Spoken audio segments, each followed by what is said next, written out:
إلى حضرة النبي مصطفى رسول الله صلى الله عليه وسلم وإلى كافة الأنبياء والمرسلين ولجميع المسلمين والمسلمات والمؤمنين والمؤمنات كرام الفاتحة. أعوذ بالله من الشيطان الرجيم. بسم الله الرحمن الرحيم. الحمد لله رب العالمين الرحمن الرحيم مالك يوم الدين إياك نعبد وإياك نستعين اهدنا الصراط المستقيم صراط الذين أنعمت عليهم غير المغضوب عليهم ولا الضالين آمين. أعوذ بالله من الشيطان الرجيم. بسم الله الرحمن الرحيم.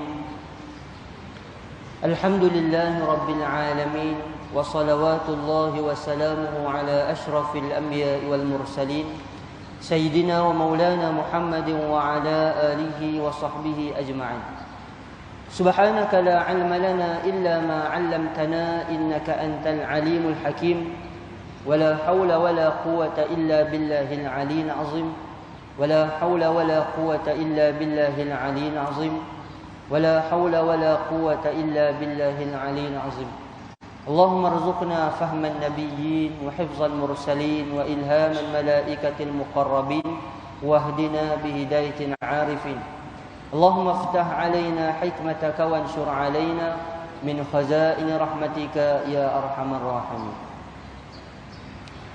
السلام عليكم ورحمة الله تعالى وبركاته. Alhamdulillah, sama-sama kita panjatkan syukur pada Allah Subhanahu wa taala dengan izin limpah kurnia rahmat kasih sayang daripada Allah dapat sama-sama kita berhimpun pada pagi ini. Mudah-mudahan perhimpunan, pertemuan, perjumpaan kita akan dirahmati dan diberkati oleh Allah insya-Allah.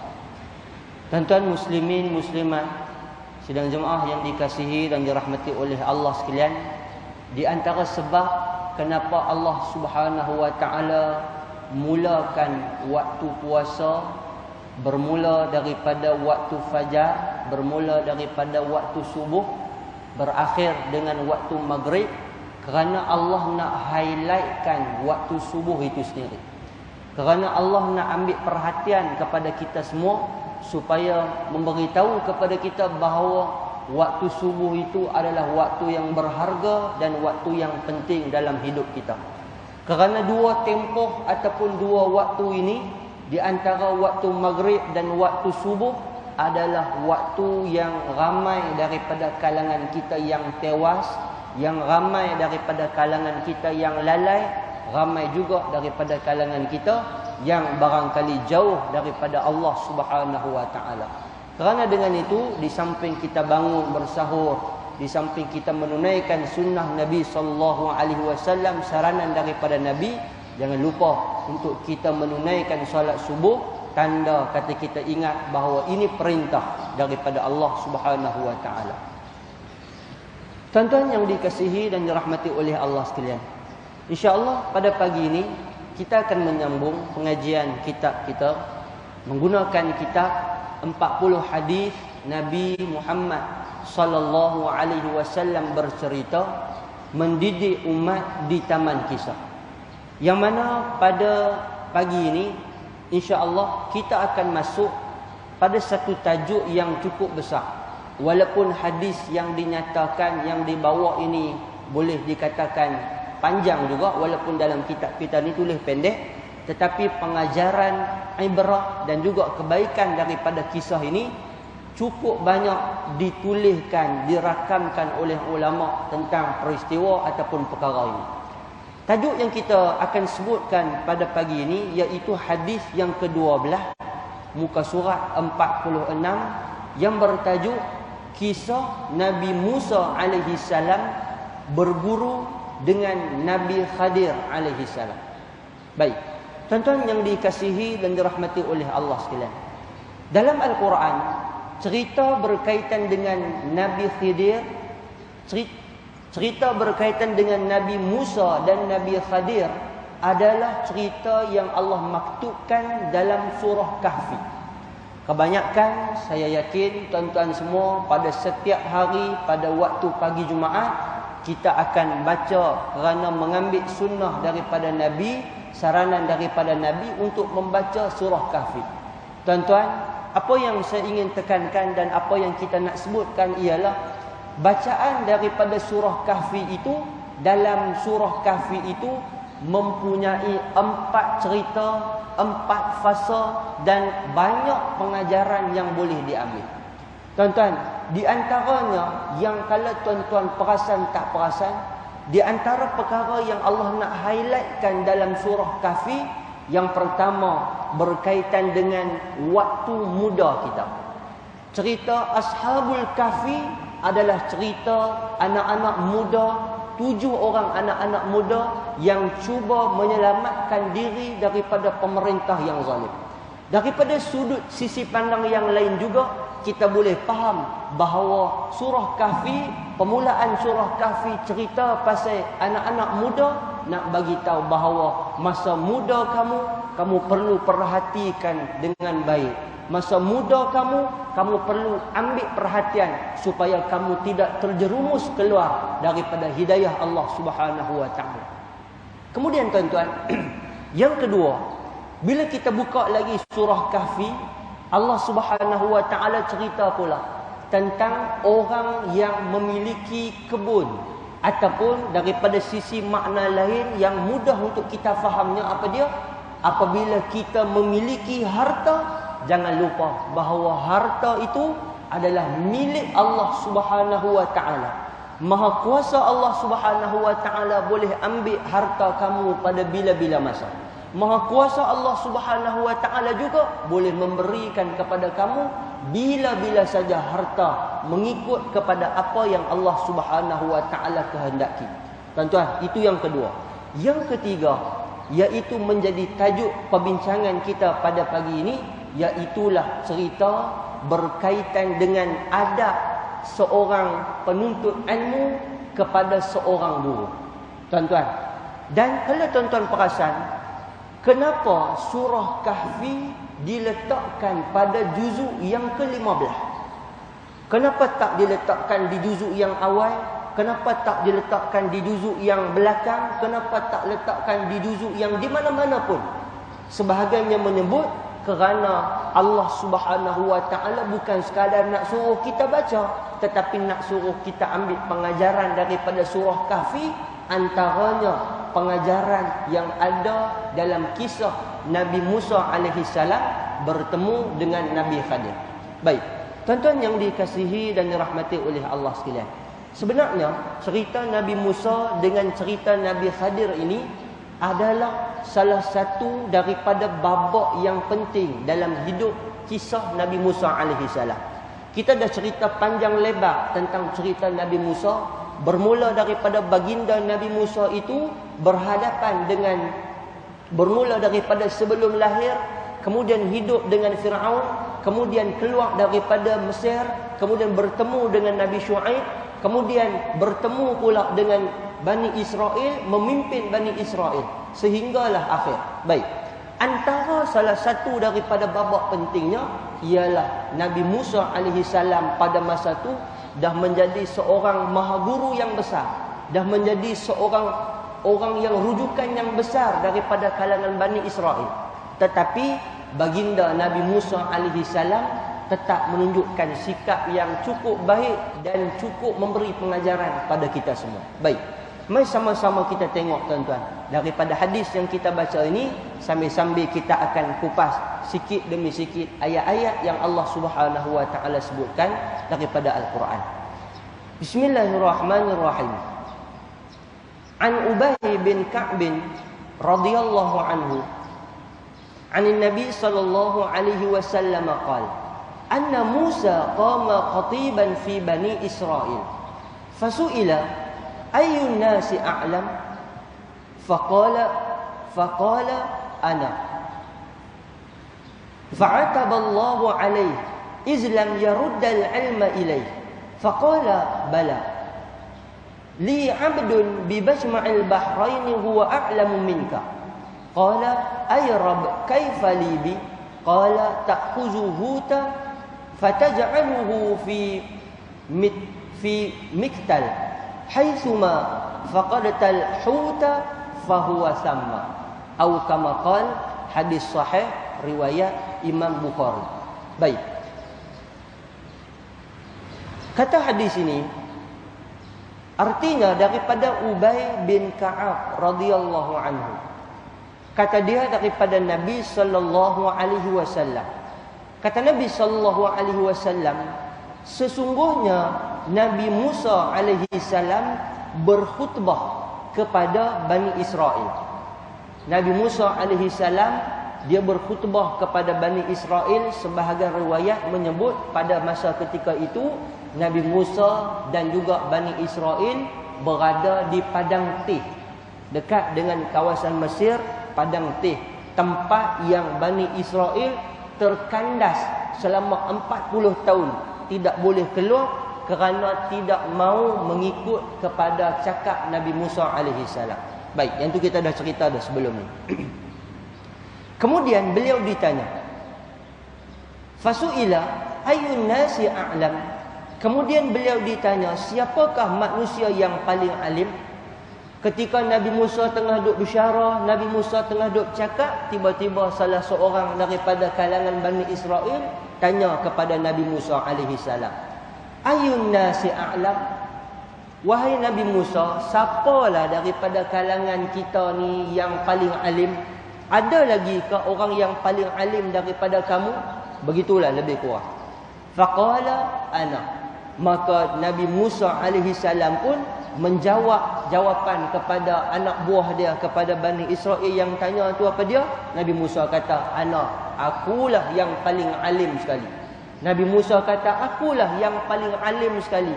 Akulah orang yang paling berpengetahuan daripada kamu semua. Baik. Maka Allah Subhanahu wa taala fa'ataballahu alaihi. Maka Allah Subhanahu wa taala pun menegur Nabi Musa alaihi salam, iz lam yaruddal ilma ilaih, kerana tidak mengembalikan ilmu kepada Allah. Allah Subhanahu wa taala tegur Nabi Musa, wahai Musa, sebenarnya perkataan hang tu salah. Hang sebut seolah-olah macam ilmu tu hang punya, hang sebut seolah-olah macam ilmu tu hang yang dapat sendiri, sedangkan ilmu itu mai daripada Allah Subhanahu wa taala. Allah beri teguran kepada Nabi Musa alaihi salam. Faqala bala. Maka Nabi sallallahu alaihi wasallam menyebut, Allah Subhanahu wa taala berfirman, ada seorang hamba-Ku yang tinggal di tempat pertemuan dua laut. Dia lebih alim daripada kamu. Maka Nabi Musa pun tanya, kalau macam tu, kalau bukan aku yang alim, siapa yang lebih alim? Maka Allah Subhanahu wa taala pun sebut apa dia? Wahai Musa, ada orang yang lebih alim, ada orang yang lebih mengetahui, dan ada orang yang mungkin lebih pandai daripada perkara-perkara yang mungkin hang pun tak tahu. Maka Allah Subhanahu wa taala pun cerita kepada Nabi Musa alaihi salam, Musa, kamu nak bertemu dengan lelaki itu, kamu kena pergi di satu tempat yang mana tempat itu pertemuan marajal bahrain, pertemuan di antara dua laut. Majma'al bahrain, pertemuan di antara dua laut. Dia lebih alim daripada kamu. Baik. Tuan-tuan yang dikasihi dan dirahmati oleh Allah sekalian, dalam Quran Allah Subhanahu wa taala cerita tentang surah Kahfi ini, ataupun cerita tentang Nabi Musa bertemu dengan Nabi Khidir ni, cerita yang saya yakin tuan-tuan kebanyakannya sudah tahu. Ramai daripada kita ni bila dengar kata, oh ustaz nak cerita Nabi Musa dengan Nabi Khadir. Nabi Khadir dengan Nabi Musa ni bukan kami tak tahu, kami tahu dah. Tuan-tuan, pengajaran dan cerita daripada Nabi Musa dan Nabi Khadir ini pengajaran yang cukup banyak. Al-Quran dia bukan buku sejarah yang kita tahu lepas tu kita buat tak peduli dah. Al-Quran cerita yang Allah rakamkan dalam Al-Quran, Allah nak suruh kita ambil pengajaran. Baik, ketika mana Nabi Musa duduk di hadapan Bani Israel, dia sebut, dia kata aku adalah orang yang alim, kemudian ditegur oleh Allah Subhanahu wa taala. Lepas daripada tu Allah bagi balik teguran kepada Nabi Musa, wahai Musa, kamu adalah orang yang ada orang yang lebih tahu daripada kamu. Maka tuan-tuan, Nabi Musa pun dengan penuh rendah diri mulakan ekspedisi pengembaraan mencari siapa orang yang lebih alim daripada dia. Kerana Nabi Musa tunjuk sikap sifat sentiasa dahagakan ilmu. Tuan-tuan, ini satu benda yang kita boleh belajar. Kadang-kadang kita ni sombong benda yang kita tahu. Sebenarnya kita banyak benda yang kita tak tahu. Sebab itu sebahagian ulama menyebut bukan bermakna Nabi Musa ini lebih rendah ilmu dan martabat dia daripada Nabi Khadir, bukan. Tetapi ulama kata apa yang ada pada pengetahuan Nabi Khadir itu di sudut lain daripada apa yang diketahui oleh Nabi Musa daripada sudut lain. Mudah fahamnya macam ni, tuan-tuan. Ada benda yang tuan-tuan tahu, saya tak tahu.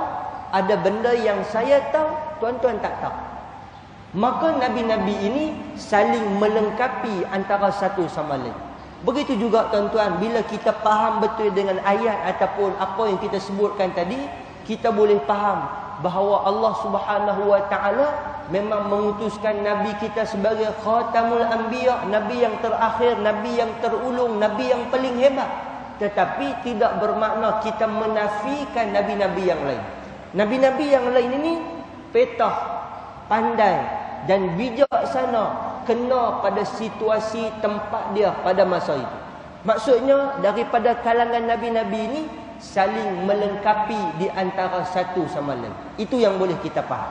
Baik, tuan-tuan yang dikasihi dan dirahmati oleh Allah sekalian.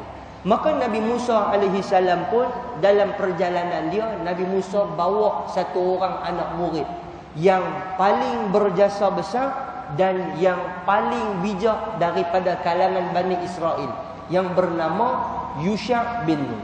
Dalam Al-Quran, Allah Subhanahu Wa Taala tak sebutkan nama budak ni. Allah Subhanahu Wa Taala tak sebutkan nama pemuda ini. Kerana Allah Subhanahu Wa Taala nak sebut bahawa nama itu tidak penting. Yang pentingnya bagaimana perbuatan, perlakuan dia yang dia buat. Baik, tuan-tuan, mari kita tengok satu persatu. Ketika mana Nabi Musa ajak Yusha' bin Nun, tuan-tuan, Yusha' bin Nun ni dia nanti ni dia akan menjadi penerus. Antaranya nak bagi tahunya apa? Nabi Musa dia bukan sekadar dia nak dapat ilmu seorang-seorang dia, tapi dia juga bawa generasi penerus untuk nak dakwah dalam misi dakwah dia. Nabi Musa dah rekrut siap-siap dah siapa yang nak jadi penerus kepada misi dakwah dia. Kerana nanti ni ada hadis kita akan cerita tentang Nabi Yusha' bin Nun ni. Ada mukjizat dia dan dialah orang yang berjasa besar dalam kehidupan bangsa Bani Israel. Baik, tuan-tuan yang dikasihi dan dirahmati oleh Allah sekalian. Dalam Quran Allah Subhanahu Wa Taala cerita apabila Nabi Musa alaihi salam ni dia ajak pemuda yang bernama Yusha' bin Nun ni untuk teman dia. Nabi Musa kata dalam masa yang sama, bawalah ikan ataupun bekai makanan kita untuk nanti kita nak masak, untuk nanti kita nak makan. Tuan-tuan, nak dijadikan cerita apabila dalam perjalanan mereka tidur, sebahagiannya kata mereka berehat. Dalam ketika waktu rehat itulah sebenarnya ikan yang dibawa tadi tiba-tiba hidup semula. Kemudian ikan tadi itu terjun masuk ke dalam laut. Kemudian pada masa tu terus mereka ni dua-dua berjalan terus. Tak sedar dengan situasi itu, terus berjalan. Bila sampai sekerak jalan, Nabi Musa beritahu kata, aku ni lapar, bukalah bekai kita. Buka-buka tengok, ikan yang bawa tadi hilang. Tuan-tuan tengok, yang kata seorang guru dengan seorang anak murid yang Nabi Musa tunjuk. Kalau ikut-ikutkanlah, saya tanya ni tuan-tuan, yang kita kenal Nabi Musa ni seorang yang pemarah betul. Bukanlah seorang pemarah, minta maaf, dia bukan seorang pemarah, tapi Nabi Musa ni seorang yang kita kata seorang yang tegas. Dia ni seorang yang spoken, jenis orang yang bercakap, jenis orang yang memang tegas dalam satu-satu benda. Tapi dalam situasi ini Nabi Musa tunjuk keadaan yang berbeza. Dah berjalan jauh dah telajak jauh dah, bekai makanan pula hilang ataupun tak ada. Nabi Musa tanya, bila buka-buka cek, buka-buka bekalan tengok, bekalan hilang, tak ada. Maka pada masa tu Nabi Musa kata apa? Nabi Musa tak marah pun. Nabi Musa tanya, di mana agak-agak hang hilang? Kata pembantu Nabi Musa, Yusha' bin Nun, mungkin hilang ketika mana tempat waktu kita berehat. Tuan-tuan, kalau ikutkan dah lah berjalan jauh, lapak pula, lepas tu bekai hilang pula. Kalau ikut-ikutkan, rasa macam nak buat apa? Agak-agak boleh kalau perasan-perasan budak ni nak kena pukul dah kan? Pasal bagi hilang. Tapi Nabi Musa tunjukkan sifat rahmah Nabi Musa, sifat penyayang Nabi Musa kepada Yusha' bin Nun. Nabi Musa kata apa? Tak apa, jom kita patah balik. Mai kita patah balik, mai kita check, mai kita tengok. Mungkin di sinilah tempat pertemuan. Tuan-tuan, asalnya Nabi Musa alaihi salam ni hadaf dia di samping nak menuntut ilmu, dia juga nak pi cari balik makanan ataupun tempat yang hilang ikan tadi tu. Rupanya bila dia patah balik, di situlah dia bertemu dengan Nabi Khadir alaihi salam. Tuan-tuan, dengan dia bertemu Nabi Khadir alaihi salam, dia lupa kerana begitu nikmatnya dengan nak menuntut ilmu, begitu syahdu seronoknya nak menuntut ilmu ni, sampai dia lupa bahawa sebenarnya dia masih lagi dalam keadaan yang tak makan dalam perjalanan yang jauh. Tuan-tuan, nak bagi tahunya apa? Begitu gairah Nabi Musa alaihi salam ni dalam bab menuntut ilmu. Tuan-tuan, ini yang kadang-kadang semangat anak-anak kita makin hilang, pudar. Nak menuntut ilmu, dia tak ada rasa gairah nak menuntut ilmu. Nak menuntut ilmu, dia tak ada rasa nak bersungguh menuntut ilmu. Nak menuntut ilmu, dia tak ada rasa benda yang baru dia akan dapat. Tuan-tuan, ini yang makin lama makin hilang, yang kita nak kena pupuk, nak kena bagi ada balik. Baik. Kemudian tuan-tuan, Allah Subhanahu Wa Taala sebut juga dalam Al-Quran, maka bermula misi Nabi Musa alaihi salam dengan Nabi Khidir alaihi salam, dengan Nabi Khadir. Baik. Persoalannya, siapa Nabi Khadir ini? Sebahagian ulama berpendapat bahawa Nabi Khadir ini adalah seorang nabi. Walaupun dalam Al-Quran Allah Subhanahu Wa Taala hanya menggunakan perkataan abdul. Allah tak sebut Nabi Khadir ni seorang nabi, tetapi Allah menggunakan perkataan abdul. Nak bagi tahunya apa? Sehebat mana pun kamu adalah hamba aku. Dalam Quran banyak kisah nabi-nabi yang apabila disebut tentang kelebihan nabi tersebut, kemudian Allah Ta'ala tutup ayat itu, abdan syakura innahu awwab. Allah Ta'ala kata Nabi Ayub alaihi salam itu hamba Allah yang sentiasa bersyukur kepada aku. Dia ni orang yang selalu menyerah diri kepada aku. Allah menggunakan perkataan abdu. Sehingga kan kalau kita duk baca dalam surah apa? Surah Isra kan, subhanallazi asra bi'abdihi. Allah bangga menggunakan perkataan hamba. Kerana hamba itu Allah meletakkan bahawa kamu ni sehebat manapun kamu adalah hamba aku. Baik. Tuan-tuan, ulama berbeza pendapat Nabi Khidir ini adalah nabi ataupun tak. Kalau kita sebut Khidir, ada kalau sebetulnya yang dia punya ejaan betulnya Khadir, bukan Khidir, Khadir.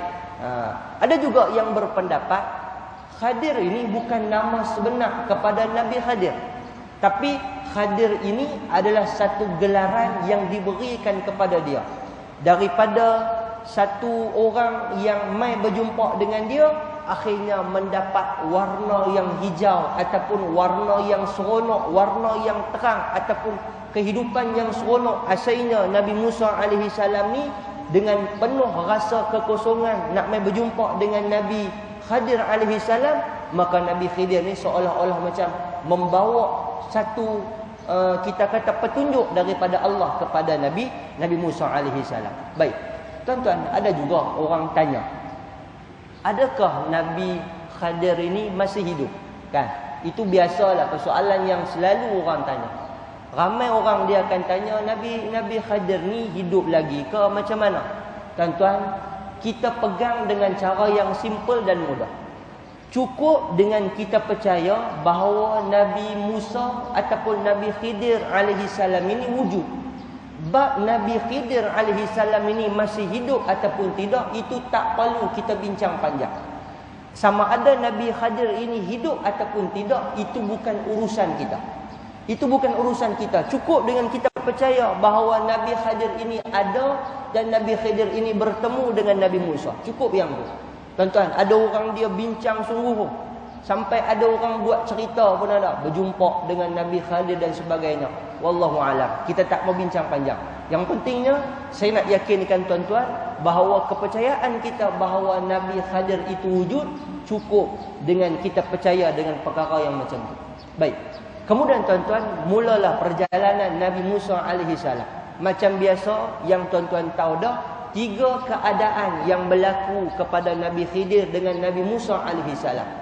Antara yang disebut oleh Nabi Khidir alaihi salam, ketika mana Nabi Khidir ni bertemu dengan Nabi Musa, syarat untuk nak jadi anak murid aku, pertama sekali, qala innaka lan tastati'a ma'iya sabra. Kata Nabi Khidir ataupun kata Nabi Khidir kepada Nabi Musa, wahai Musa, kamu tidak akan sabar, ataupun sesungguhnya wahai Musa, lan tastati'a, kamu tidak akan sabar ma'iya, bersama dengan aku. Tuan-tuan, Nabi Musa alaihi salam dia jawab apa? Fa kaifa tasbiru ala ma lam tuqit bihi qabra. Nabi Musa alaihi salam dia sebut lagi, dia kata qala satajiduni insya-Allah. Nabi Musa kata insya-Allah. Tuan-tuan, daripada ayat ni nak habaqnya apa? Nabi Musa dia yakin seolah-olah dia boleh sabar dengan situasi yang berlaku di antara dia dengan Nabi Khidir. Nabi Musa kata, takkanlah aku tak boleh sabar. Aku dulu ni pernah dibuang dalam sungai. Aku dulu ni pernah hidup dengan pemerintah yang zalim. Aku dulu ni pernah layan tarenah Bani Israel yang begitu berat. Aku sabar sungguh. Nabi Musa kata, takkanlah aku tak boleh sabar duduk dengan hang. Seolah-olah macam tu. Kita pun tuan-tuan, kadang-kadang confident kita ni lebih. Boleh, kadang boleh. Tengok-tengok bila bagi, belum tentu boleh. Belum tentu boleh. Nabi Musa seolah-olah macam tu. Nabi Musa sebut, insya-Allah, insya-Allahu sabira. Insya-Allah aku akan jadi orang yang sabar, insya-Allah, kata Nabi Musa alaihi salam. Baik. Kemudian tuan-tuan, 3 cerita tu saya kira kita tak perlu kupas. Daripada satu persatu kita boleh tengok ketika mana Nabi Khidir dengan Nabi Musa naik dalam perahu, kemudian perahu tadi dipecahkan. Kemudian bila perahu tadi dipecahkan, Nabi Musa tak puas hati, maka keluarlah ujian yang pertama. Nabi Khidir kata apa? Musa, aku dah kata dah, hang jangan cakap apa pun daripada perbuatan aku. Aku dah kata dah, hang jangan cakap apa pun daripada perbuatan tingkah laku aku ni. Tuan-tuan, Nabi Khidir ini Allah kurniakan kepada dia ilmu yang tidak diketahui oleh Nabi Musa alaihi salam. Nabi Khidir ni dia ada ilmu berdasarkan petunjuk daripada Allah, ilmu yang boleh mengetahui berkaitan dengan masa depan sikit. Nabi Khidir ni dia tak tahu semua, tapi dia tahu sikit berpandukan daripada berpandukan daripada wahyu Allah Subhanahu wa taala yang Allah bagi kepada Nabi Khidir. Nabi Khidir kata kepada Nabi Musa, Musa, hang aku dah pesan dah, hang jangan bantah cakap aku. Aku dah kata dah, hang tak boleh sabar. Maka Nabi Musa kata, dak. Saya silap. Nabi Musa kata, saya silap. Kita sambung balik perjalanan kita. Pi pula perjalanan yang kedua, singgah pula dekat satu kampung, tengok ada seorang budak ramai-ramai duk main. Nabi Khidir pi bunuh budak tu. Nabi Musa marah dia. Pasal apa bunuh budak ni masih kecil dan sebagainya. Nabi Khidir kata lagi, wahai Musa, aku dah kata dah 2 kali dah aku pesan, hang memang tak boleh sabar dengan aku. Nabi Musa kata dak, silap. Nabi Musa kata bagilah chance sekali lagi. Cuba bagi peluang balik.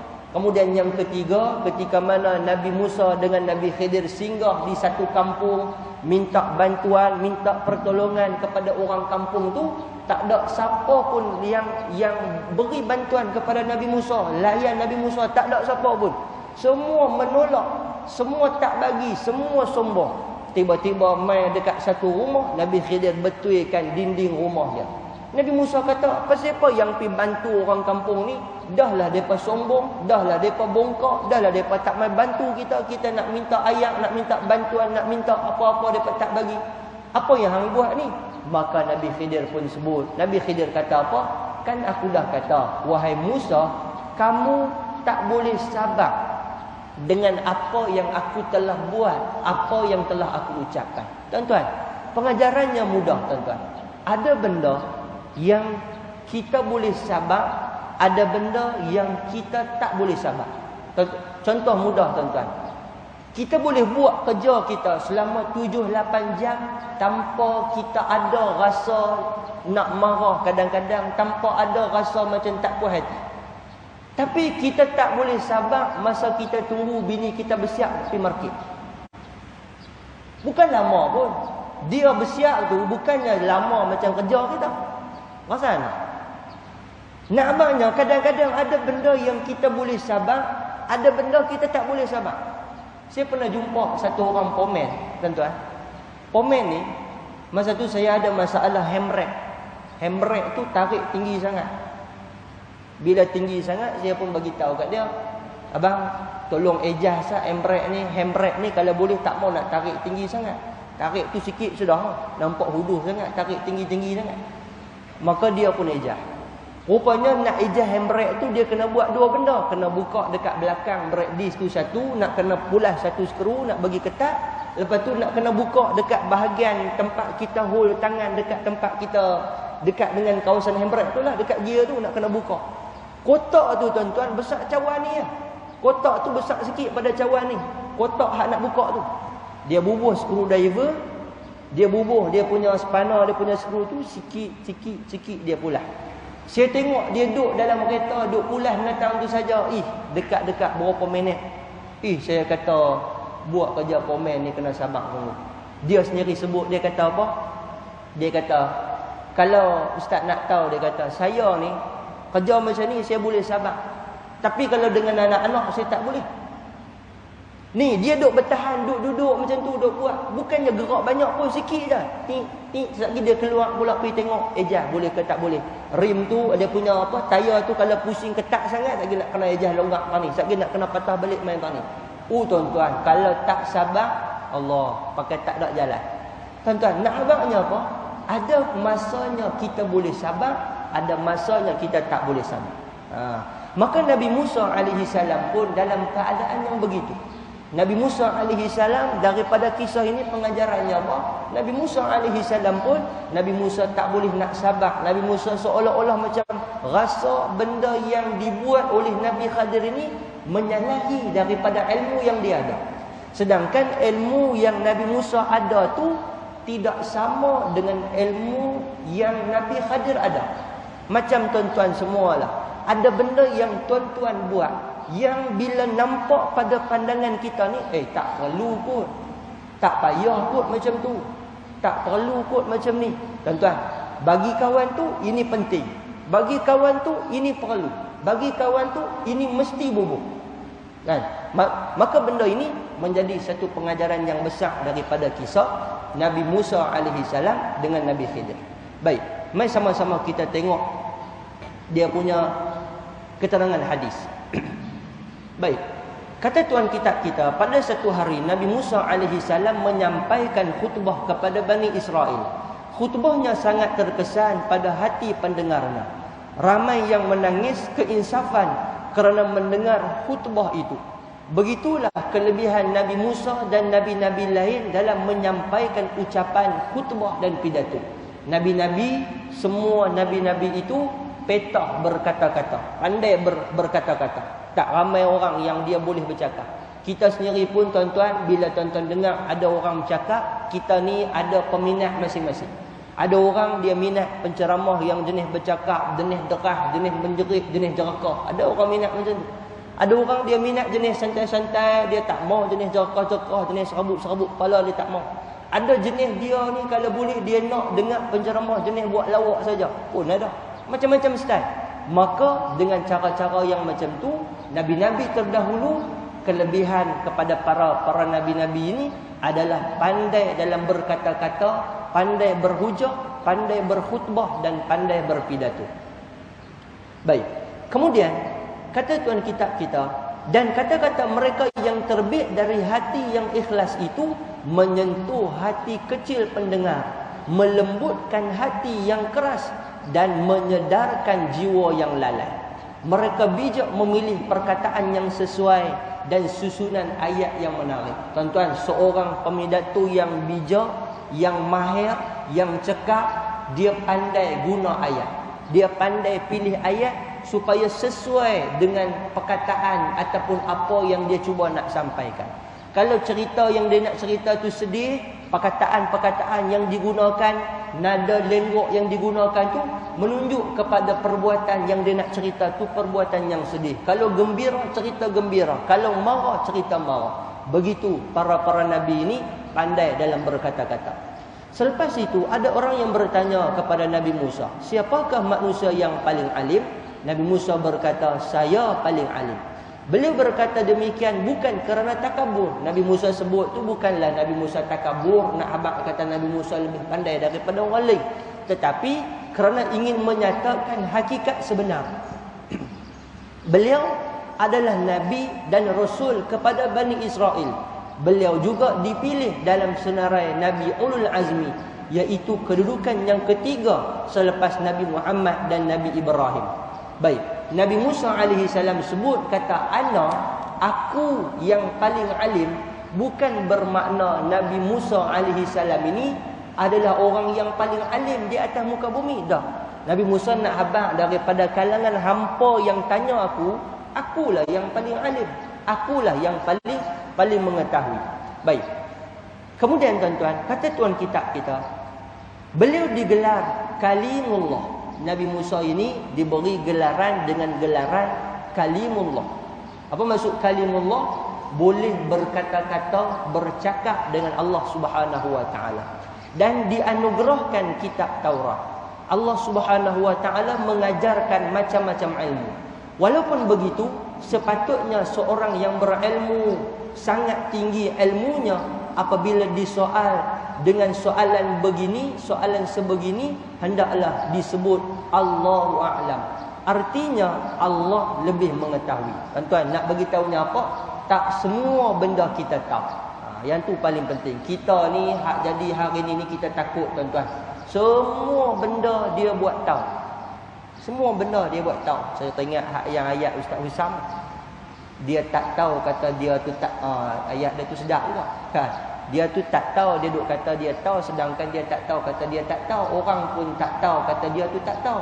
Lah kali orang pun tahu kata dia tu tak tahu benda yang dia tak tahu. Pening tuan-tuan ayat tu. Tapi nak habaqnya apa? Orang yang tak tahu ni banyak. Orang yang tak tahu ni banyak. Bila dia tak tahu, dia kena kata dia tak tahu. Hatta orang yang berilmu sekalipun. Imam Malik, Imam Abu Hanifah ketika berhadapan soalan yang banyak daripada pendengar-pendengar yang mai ikut dengar ceramah dia,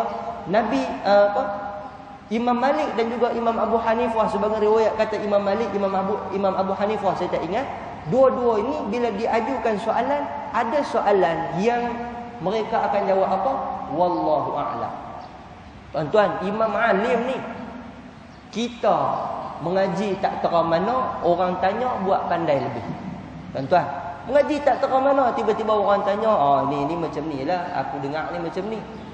Akhirnya kita takut, kalau betul tak apa, kita takut kalau benda yang dia bagi tahu tu salah, akhirnya menyebabkan nanti ni masalah pada masa-masa akan datang. Baik, kemudian kata tuan kitab kita, hendaklah merendahkan diri dengan Allah, kerana ilmu kita terlalu sedikit berbanding ilmu daripada Allah Subhanahu wa taala. Tuan-tuan, dalam ayat yang kita baca cerita tentang Nabi Khadir dan juga Nabi Musa ni juga nak bagi tahunya apa? Ada satu ayat yang Nabi Khidir ini menunjukkan bahawa ilmu yang Allah bagi kepada dia pun dia tak sandarkan kepada diri dia.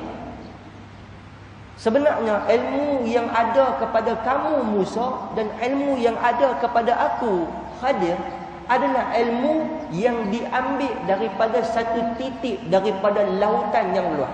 Allah Rabbi, tuan-tuan. Maksudnya apa? Kalau ilmu tu seluas lautan, ilmu Nabi Khidir, ilmu Nabi Musa, hatta ilmu kita tu tera mana? Kalau ambil itu satu titik daripada lautan, bermakna ilmu Allah Subhanahu wa taala itu maha luas, maha besar dan maha segala-galanya. Kita tidak boleh mengaku pandai walaupun sikit. Allah Subhanahu wa taala menegur Nabi Musa dan memberitahunya bahawa ada seorang hambanya yang lebih alim daripada Nabi Musa alaihi salam dalam beberapa perkara. Allah Subhanahu wa taala juga memberitahu di mana tempat itu berada dan bagaimana cara untuk sampai ke sana. Nabi Musa alaihi salam walaupun sudah berpangkat nabi dan rasul masih halaba kepada ilmu. Beliau sanggup bersusah payah pergi menuntut ilmu bersama temannya yang bernama Yusha' bin Nun.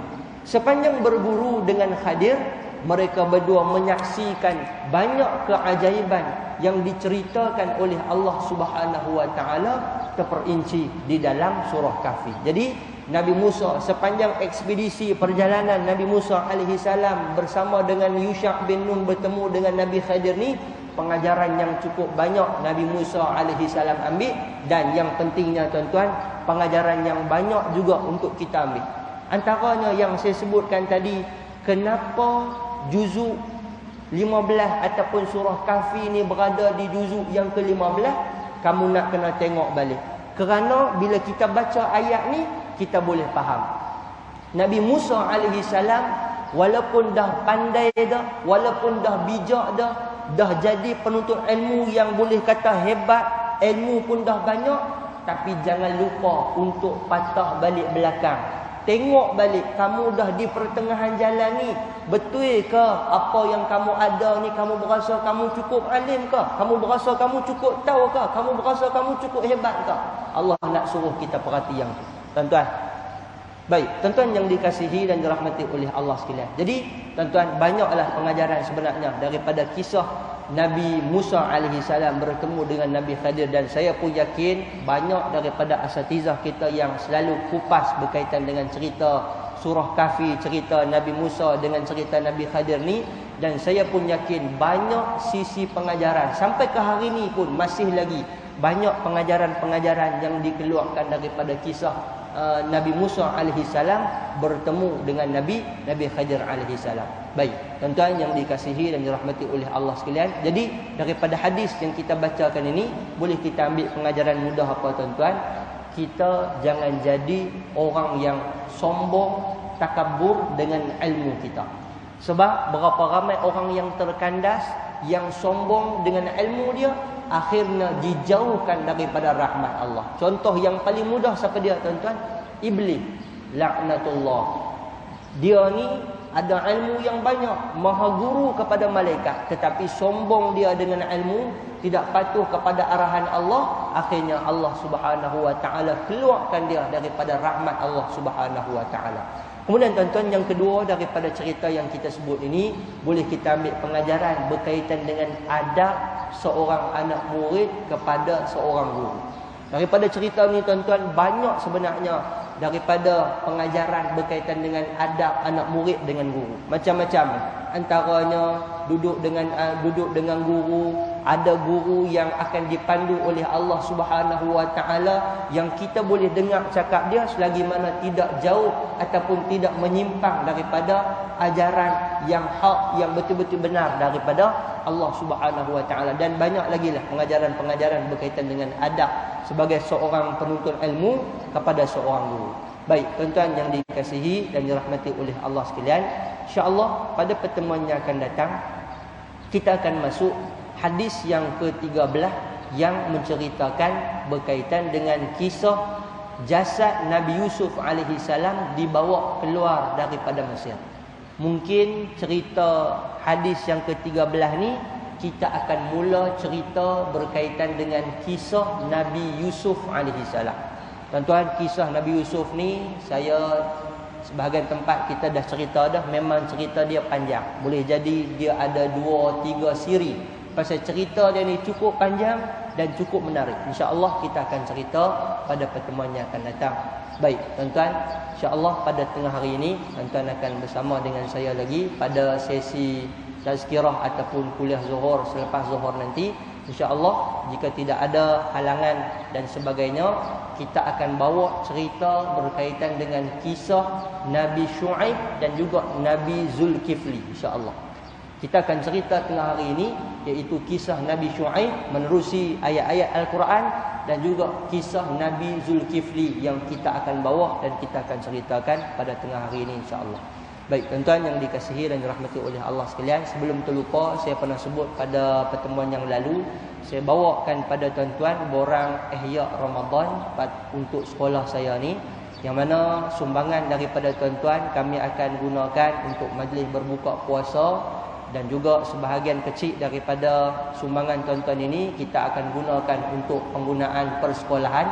Jadi tuan-tuan yang mempunyai rezeki yang lebih, yang berminat untuk memberi sumbangan, terutama dalam bulan Ramadan ni, tuan-tuan boleh ambil borang ada saya bawa sikit lagi tambah, dan saya tengok masih lagi ada baki-baki, ataupun siapa yang dah ambil pada pertemuan yang lalu minggu sebelum ni, tuan-tuan boleh serah kepada saya ataupun kepada pegawai masjid, insya-Allah. Baik, tuan-tuan yang dikasihi dan dirahmati oleh Allah sekalian, mudah-mudahan apa yang kita sebut pada pagi ini ada kebaikan kepada kita semua. Mudah-mudahan Allah beri kekuatan pada kita untuk sama-sama kita laksana dan kita amalkan. Yang baik datang daripada Allah, yang buruk, kelemahan dan kekurangan daripada diri saya. Aqulu qawli hadza wa astaghfirullahal azim li wa lakum. Wassalamualaikum warahmatullahi taala wabarakatuh. Al-Fatihah. A'udzubillahi minasyaitonir rajim. صراط الذين أنعمت عليهم غير المغضوب عليهم ولا الضالين.